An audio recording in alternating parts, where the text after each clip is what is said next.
welcome back for another episode of the Big O Podcast. I'm your host, Julian Ortiz. Today, I am joined by a returning guest to the show, all the way from the W Hotel in Abu Dhabi, UFC commentator, father of three, and as you can see, owner of the beautiful, healthy, prestigious-looking mustache, best in the game, Mr. Jon Anik. Jon, how are you doing today?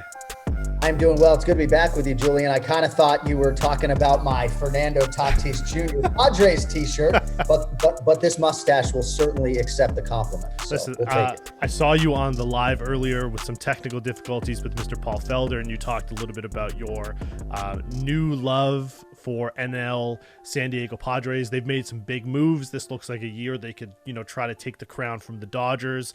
How closely do you follow the Padres now that our Boston Red Sox are not doing that well? So our lead pay-per-view producer, Michael LaPlante, one of my best friends, we call him Lappy, is a huge Padres fan. So a few years ago, sort of to align with him and show my support, I started tracking them a little bit. And the Red Sox will always have my heart. And I do think in Major League Baseball, things can turn around quickly. I think this offseason has left a lot to be desired, but there's a lot of time between now and opening day. So I am still an eternal optimist when it comes to my Boston Red Sox. But you got to go all in at some point if you're an organization that has been as championship deprived as the Padres have been. And when John Henry bought the Red Sox, seems like a couple of decades ago now, but they were going to stop at nothing to bring a World Series championship to Boston. Yes, things have changed a little bit in terms of the landscape and how they approach things financially now, but I love to see the Padres go all in, and again, I think that's what it takes. Obviously, you need pitching and defense and everything else when the games are heightened and at their biggest. But as a fan, right, if I can loosely call myself that, this is what you want to see. You want to see your team push all the chips into the center of the table, especially when you think you have the core to win a major championship. So I think they're right there. And I think that's the right thing. They've taken so long to develop and build this talent system that they have that they go and add in a few extra pieces. They're not revamping the roster, but they're adding to what they've created. And they feel that between now and the next probably 3 to 4 years is their time. I think it's going to be great to see them slug it out in the NL West with, the LA Dodgers who just won the World Series. It's going to be fun to watch the NL beat up on themselves. I want to see the Boston Red Sox return to glory. They're 1 or 2 moves away from being right back in the conversation. So they're never far out of it at any time. Yeah, I mean, I think the biggest issue for the Padres, obviously, is the division in which they compete. When Tom Brady was making his decision as to where he was going to play after leaving the New England Patriots, part of the reason why I didn't necessarily think he would go to Tampa was because the Saints are in that division, and the Saints beat the Bucs twice. They're the reason why Tom Brady has to go to New Orleans this weekend, right, and play on the road. Not to say they can't get it done. I actually think they got a great chance to beat the Saints, but that's the biggest issue for the Padres is just that blue and white monster that more often than not is 20 games above you in the standings. And for me being a Toronto Maple Leaf fan, the Boston Bruins is that issue. That is the Terminator that we run into season after season, playoff after playoff, that all it takes is one time to get through them, and it feels like the weight is lifted off the shoulder. Maybe this year, with all the Canadian teams in the singular division, this might be the year for the Maple Leafs. Who knows? Maybe so. I mean, from our last conversation that I have so many friends who are Toronto sports fans and Maple Leafs fans. The King and Bay guys, the Chief who do my suits are up there, and Dave Shaw, one of our UFC executives. So I do think I have softened a little bit as a sports fan in my advanced age, and I would love to see the Maple Leafs break through. I'm certainly in the minority of Bruins fans, but if the Bruins aren't in, I do not want the Buffalo Bills to beat the Baltimore Ravens, right? But I don't have that animosity towards the Leafs that I do for the Canadians or the New Jersey Devils or the New York Rangers. I just don't have it.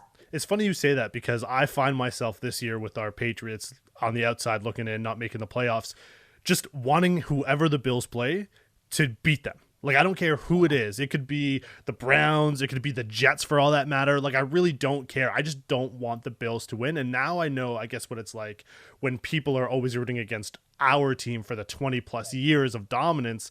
I get it now a little bit, but no way am I ever cheering for the Buffalo Bills.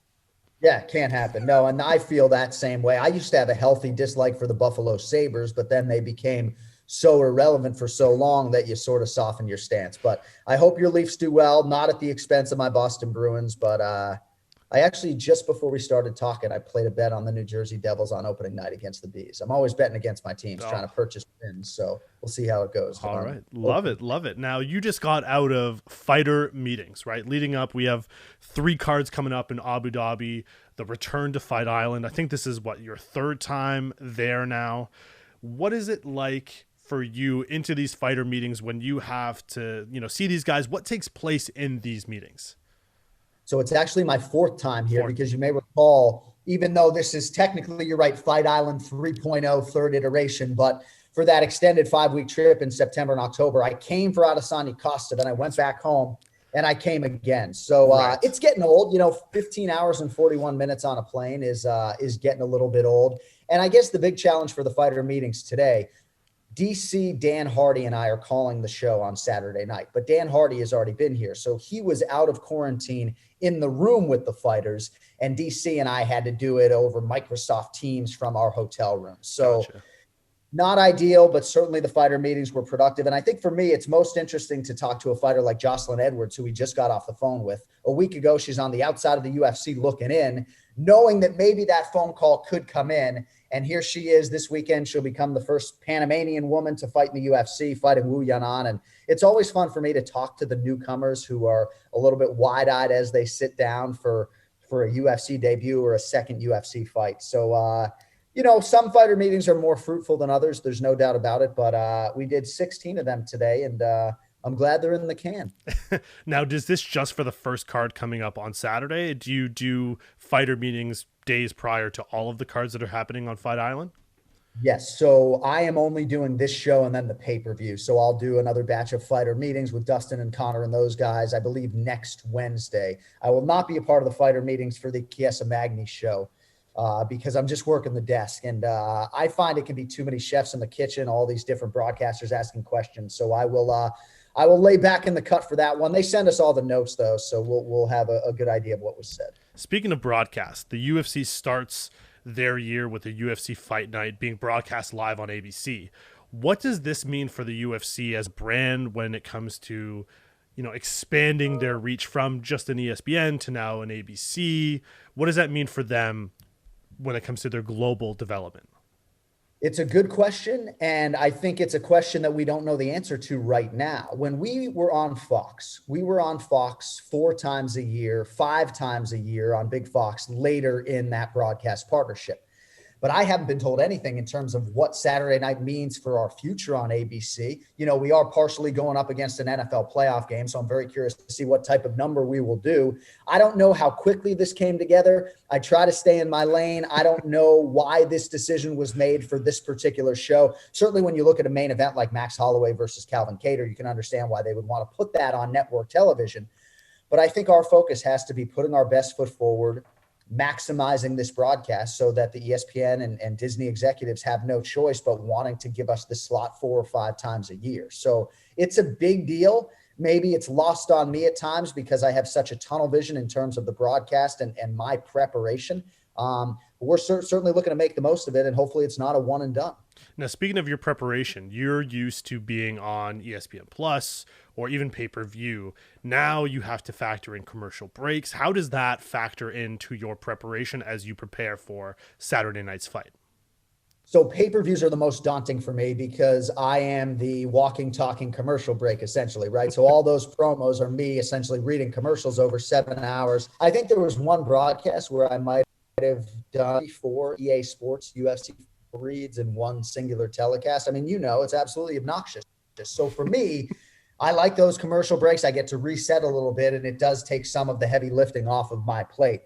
But I treat all of these shows with the amount of respect that they deserve. And even though commercial inventory might change or the network might change, it's all systems go for me. And I try not to put too much focus on how many eyeballs, how many scripts I have. Just try to do the best job that I can, and hopefully we don't screw it up on ABC, J.O. Now, speaking of preparation being professional, you've recently talked about a unique clause in your contract that allows the UFC to terminate your deal without any cause at any time. Was this something new that was added in your extension in 2018, or has this always been a part of your contract? It has been a part of my contract since 2011. there's no way I would allow them in contract 2 or 3 to put that language in there, right? Having established myself with the company, if then they say, hey, by the way, we can terminate you without cause at any time. So no, that was something that was in my first contract. And I think perhaps maybe because Dana White didn't know exactly what he was getting into and wanted to reserve the right to cut bait if it was not a good fit.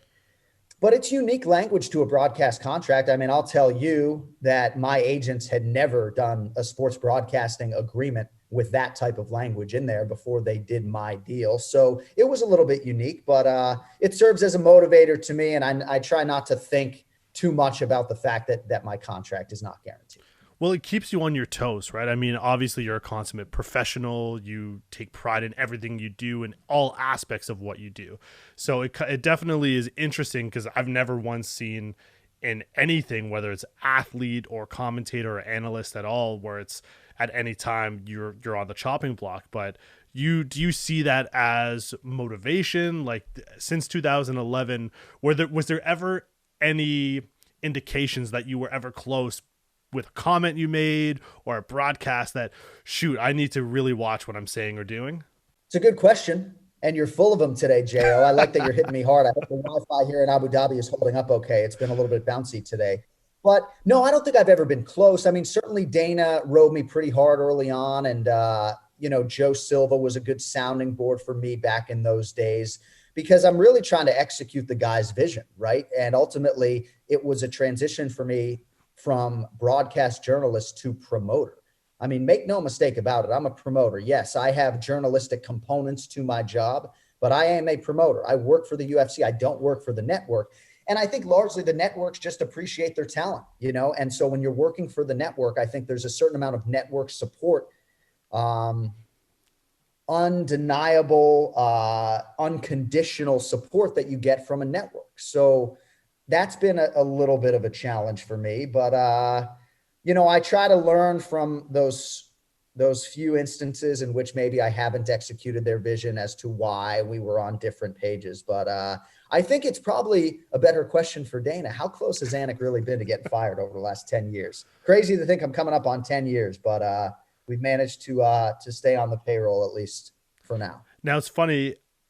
When we recently saw the Jon Jones DC, this time, like 8 years or 10 years ago, they had that dust up at the press conference. How many times do people mistake you for being the other guy in the middle of that melee trying to separate DC and Jon Jones? Yeah, it's crazy. I look nothing like him, and he has blue eyes and blonde hair. But I think when you shave your head and you have a beard, it happened pretty quickly. And I had been in those settings before, obviously, doing stare downs and being between fighters. So I think it was natural that some people would mistake me for our former PR chief, Dave Schaller. But it is what it is. The one thing I will tell you is somebody forged my signature on a picture of that. And so that I did bring to Dave Schaller's attention. And I just wanted him to know that you can be sure I am not signing this photograph as if it is me. So that was the only thing that really bothered me, that somebody would actually forge my signature, try to sell it on an image that didn't even have me in it. So it is what it is, part of the legacy, I guess, but trying to distance myself from it, I guess, as much as I can. Fair enough. Now, getting to the aforementioned UFC Fight Night on ABC, and we're looking at the main event between Max Holloway and Calvin Kattar. You have Max losing 3 of his last 4 fights, including 2 fairly close, controversial decision losses against Alexander Volkanovski, and then the tussle between him and Dustin Poirier for the interim lightweight championship. Now you also have Calvin Kattar, who's coming off back-to-back wins, who's won 14 of his last 16. Whose stock is more at risk with a loss on Saturday night? Well, for Max Holloway on paper, looking at the Wikipedia page with 3 straight red stripes would not be ideal.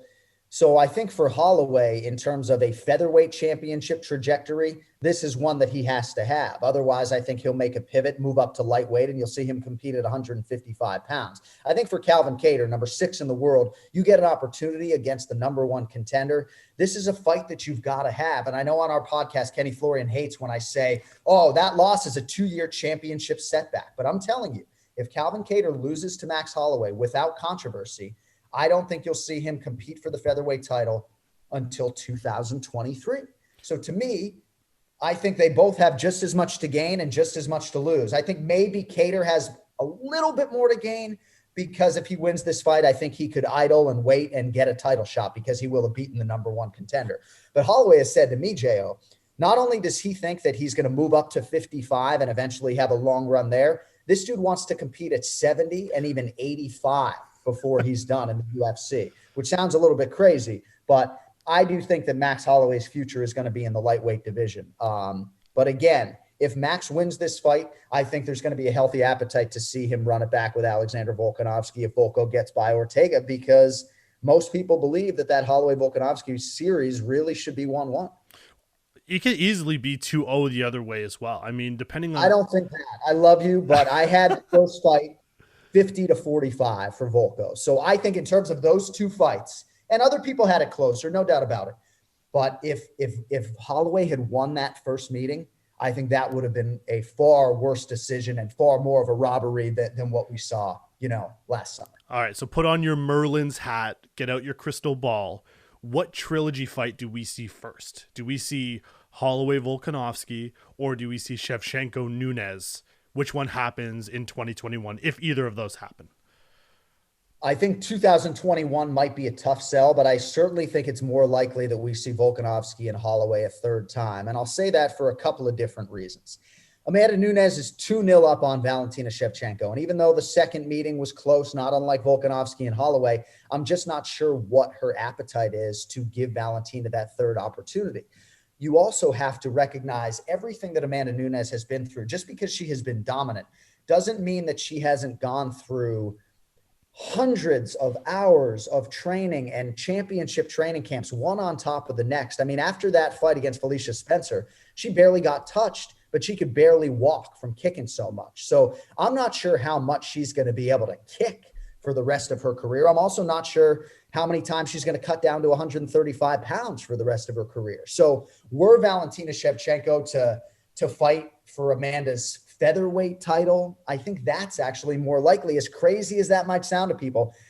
I just don't think you're going to see Amanda Nunes defend the bantamweight championship more than a couple more times. And certainly I would love to see Shevchenko get that chance, but I just don't see it happening. Listen, I think the Bullet is fantastic. I feel like she's cleaned out her division almost as much as Nunes has cleaned out both of her divisions at bantamweight and at featherweight, and we'll see her fight Megan Anderson coming up shortly in a month or so. And it's hard when you're so dominant. It's sort of like the Jon Jones, especially when he's at his prime, where he's just decimating fighters, and it just seems like there's no answer that the UFC has. The person just does not exist right now to have a shot to take the throne. We looked at Felicia Spencer's match against Amanda Nunes, and now we're going to look at Megan Anderson, who lost to Felicia Spencer. Are we looking at a similar fight, do you think? Or do you think maybe Megan has a few different things to offer than Felicia did in her fight against Amanda Nunes? Well, every time I'm sitting down to call one of these fights, I really try to convince myself of the chances of the underdog. And I'll be honest with you. I mean, sitting down with Felicia Spencer and looking at her style and her body of work, I thought she had a great chance, and I thought the fight was going to be closer. It was a total domination. I think I had it 50-41. Oof. I think with Megan Anderson, what is so intriguing is her size, right? I mean, there's no featherweight in the world that can match her frame. So I think that provides an intriguing challenge for Amanda, but Conan Silveira may be the best game planner in all of mixed martial arts. So I think if they believe that the path of least resistance is to take Megan Anderson down and just take that whole reach and size advantage out of the equation, that's what they'll do. If they believe that their easier path to victory is to keep it on the feet with her, then that's what they will do. But I just think that camp with that fighter is such a powerful mix. And let's also not forget, Amanda Nunes started with very credentialed coaches at MMA Masters in Miami, Cesar Carnero and Daniel Valverde. Not to say she wouldn't have realized all this success had she stayed there, but the amount of high-level coaches and the amount of attention that Amanda gets in Coconut Creek, Florida is unprecedented. And it's just going to take the best performance of Megan Anderson's career and then maybe a little good fortune as well to slay the dragon. And it's one of those things when you've dominated for so long too, and she just recently had a child, does that shift the focus a little bit as you start to look past your fighting career? You now have something to look forward to that isn't just based on wins and losses and belts and legacy. I think she is cemented to this point. She is the greatest female combat athlete of all time. I don't see anyone right now that even comes close to wearing that crown. We may never see it again, but you have to wonder, after maybe one or two more fights, what the motivation for her might be after cementing herself as the greatest of all time. Well, right. And that's why I think that her retirement will probably come sooner than a lot of people think it will. In terms of her legacy, though, she takes great pride in being the consensus greatest women's mixed martial arts athlete of all time. And that is not a distinction that she wants to go away. Right. And it's a legacy that you could argue, Julian, she puts on the line every time she competes. So if she loses to Megan Anderson, there are going to be people who suggest that she isn't the GOAT anymore. And maybe they mention Shevchenko, or even Rousey's name creeps back into the mix. I'm not saying all that. I do believe that even with a loss to Megan Anderson, Amanda Nunes' status is entrenched as the greatest women's MMA fighter that I've ever seen. But I think she takes that legacy seriously enough that her effort in those training camps will dovetail with that mentality. I think her baby girl is only going to be a source of motivation and inspiration. I think it's just a health issue, man. Like, I know Nina and Amanda very well because oftentimes we're flying together after these shows. And we all flew back to Miami after her fight against Felicia Spencer, I believe it was. And she could barely walk, you know, she was in a wheelchair getting off the plane. So in a fight, she totally dominated. So I think there's a lot of questions with Amanda Nunes, but I think win or lose against Megan Anderson, she's the best of all time for me. And if you're asking me, over under 5 more fights for Amanda, I'd go under. Yeah, I think that's a healthy bet. I would probably take the under action on that as well. Just doesn't seem like the competition is going to be there or be there in time for her to stick around. I mean, she'll fight maybe twice this year, maybe at most 3 times, depending on, like you said, her health. So 5 fights puts her in, the 2.5 year range. Maybe. Right. And I think maybe twice this year. But the other factor, too, is Nina Ansaroff. Now, before Nina, and Nina, of course, is the one who gave birth in this equation. So let's not lose sight of that. But Nina said to me that she wanted to come back in January of 2021 as a flyweight. Obviously, something changed along the way to the forum, and she is going to stay at strawweight and obviously is going to have a big fight. But that's another part of things, right? Is that Nina still wants to continue her career. And Amanda has a healthy respect for that. So I think you'll see them ding and dong a little bit in 2021. And that might mean Amanda keeps a little bit of a leaner schedule. That sounds like one of the greatest power couples in UFC history right there. Nina could be champion. Nina could be champion. Now, speaking of flying with fighters, you flew to Abu Dhabi on the same flight as Dustin Poirier, who takes on the notorious Conor McGregor at UFC 257. These guys last fought back in 2014, both as featherweights, and have since combined to fight 21 times between their 2 meetings. Obviously, both fighters have evolved since they were last locked in an octagon together. What are you expecting to see when these 2 top contenders face off and touch gloves? Man, I get excited just hearing you set up this fight, my man. I am expecting a different fight than the first time around. I certainly think that Conor McGregor deserves to be entrenched as the favorite and about the price that he is at right now. But Dustin Poirier, mentally and physically, is a totally different beast. And I think that's why you see a lot of people out there who see value on him. I just think it comes down to the confidence in the training room for Poirier, the confidence in the work that he has put in, trusting his skills and trying to just make this a bloodbath, trying to take Conor to deep waters. And I oftentimes wonder, when you're fighting a guy like Conor McGregor, not to say that Dustin needs to get on his bicycle for the first 3 minutes of the fight necessarily, but certainly you would not advise taking the approach that Donald Cerrone took back in January of 2020 when you are fighting a guy like Francis Ngannou or Conor McGregor. You have to be careful, especially early on with Conor. And I do believe that Conor, in terms of his distance management, might be the best striker in the UFC. So I think it's going to take Poirier's cleanest stand-up performance to win this fight. I do think that he needs to mix up the martial arts and maybe try to change levels.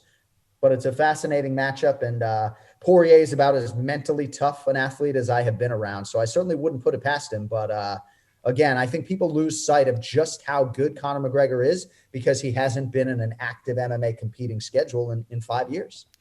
And, Dana White has talked recently about trying to convince Khabib Nurmagomedov to fight one last time, chase that 30-0 record. And he must believe that he can do it because he's not making the Conor Poirier fight for a title, which Marketing 101 says your champion has retired. You stick those two on the marquee and it's going to just absolutely kill and maybe get into that top 5 most bought pay-per-views ever.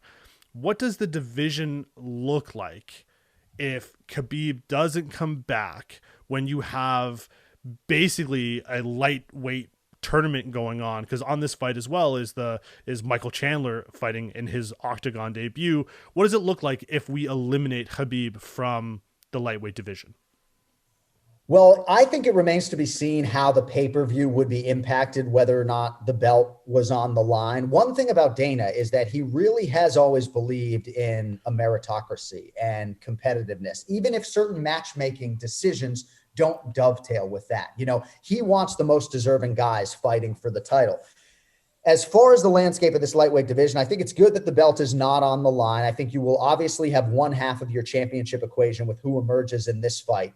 And then you have to see how the rest of the dust settles. Certainly the winner between Chandler and Hooker would have an inside track, but there are a lot of other names out there. Tony Ferguson, right? All he needs is a win to put himself right back in the mix. Justin Gaethje, all he needs in my mind is one singular win to put himself back in the mix. Charles Oliveira's won 8 in a row. His next fight could be for the title, right? So it's a good problem to have in a lot of respects. But again, I do believe the guys in the lightweight division's top 10, Hooker, Felder, Gaethje, Ferguson, all coming off a loss.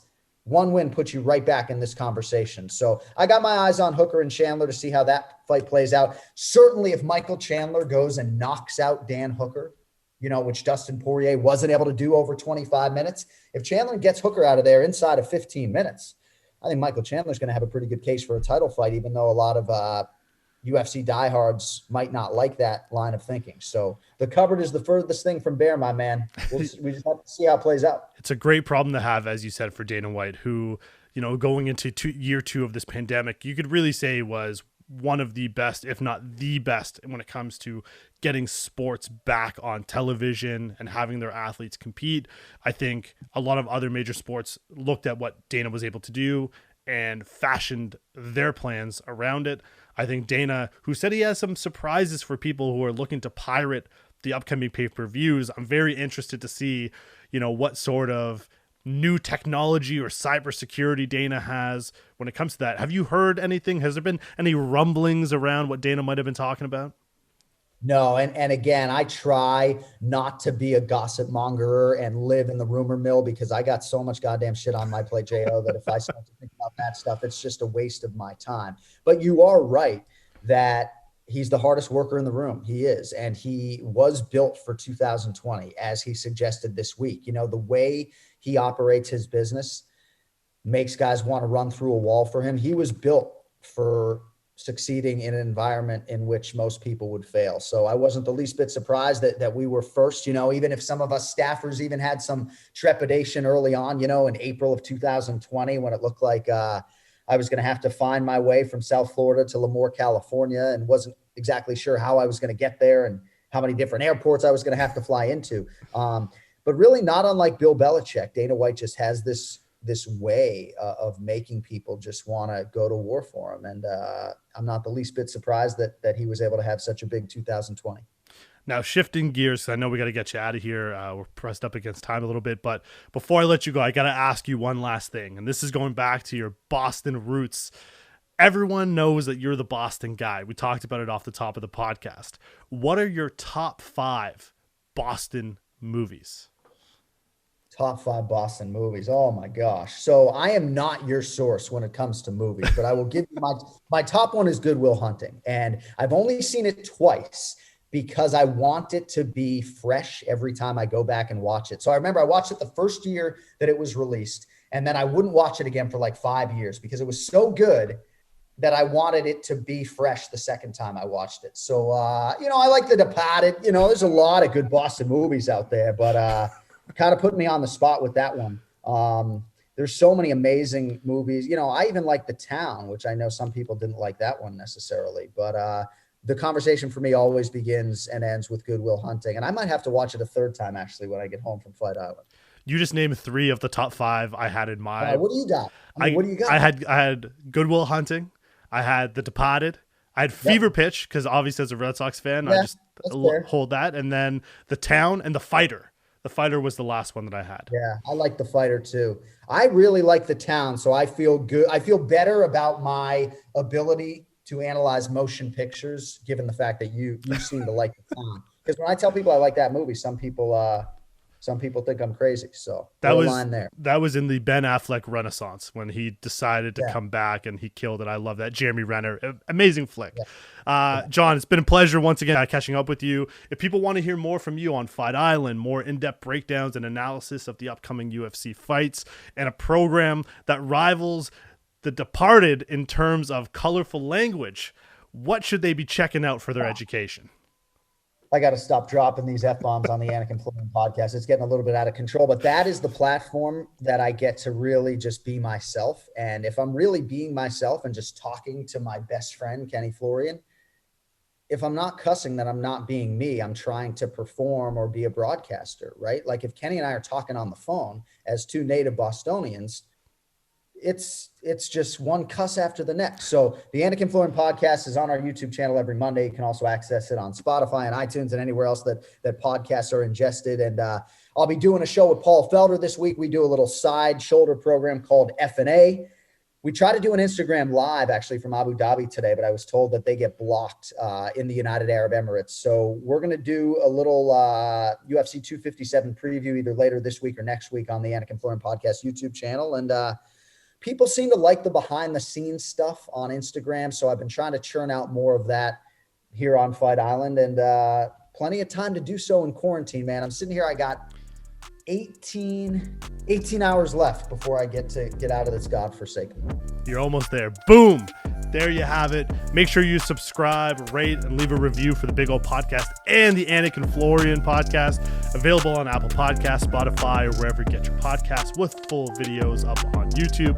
Make sure you hit that like button, subscribe for future episodes. And for my guest, Jon Anik, I'm your host, Julian Ortiz. Thank you for watching, everyone. See you next time.